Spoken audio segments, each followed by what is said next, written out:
শেখ হাসিনার মামলায় সাক্ষ্য দিচ্ছেন নাহিদ ইসলাম। এই মুহূর্তে আন্তর্জাতিক অপরাধ ট্রাইব্যুনালে আছেন সহকর্মী আফজাল হোসেন। সরাসরি যাচ্ছি তার কাছে।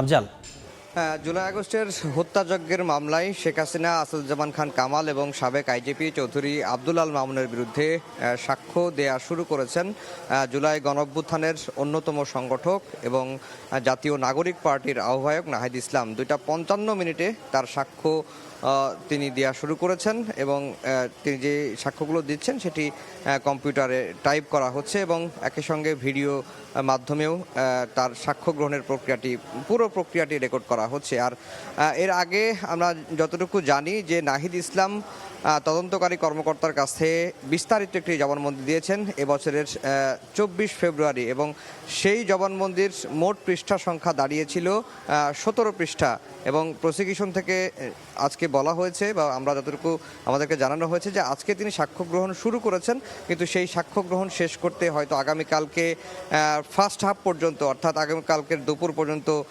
সময় লাগবে। এরপরে তাকে জেরা করবেন। আর নাহিদ ইসলামকে অত্যন্ত গুরুত্বপূর্ণ সাক্ষী হিসেবেই প্রসিকিউশন মনে করছে এবং তাদের ভাষায় নাহিদ ইসলাম তারকা সাক্ষী, কারণ আন্দোলনের সময় জুলাই গণঅভ্যুত্থানের আন্দোলন হয়েছে, সেই আন্দোলনে প্রত্যক্ষভাবে তিনি অংশগ্রহণ করেছেন এবং ভূমিকা রেখেছেন। সেই কারণে এই সাক্ষীকে সবচেয়ে গুরুত্বপূর্ণ সাক্ষী হিসেবেই বিবেচনা করছে প্রসিকিউশন এবং এই জুলাই গণঅভ্যুত্থানের শেখ হাসিনার বিরুদ্ধে যে মামলা, সেই মামলার নাহিদ ইসলাম সর্বশেষ সাক্ষী, অর্থাৎ 47তম সাক্ষী। এরপরে আর সাক্ষ্য নেওয়া হবে না, শুধুমাত্র তদন্ত কর্মকর্তা এই মামলার সাক্ষ্য দিবেন।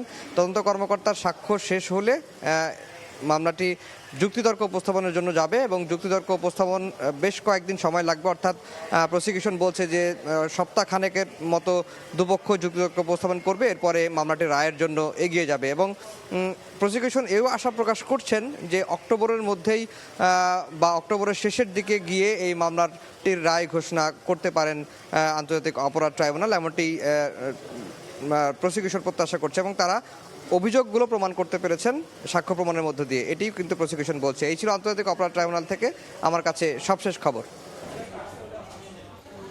আন্তর্জাতিক অপরাধ ট্রাইব্যুনাল থেকে সরাসরি যুক্ত হয়েছিলেন সহকর্মী আফজাল হোসেন।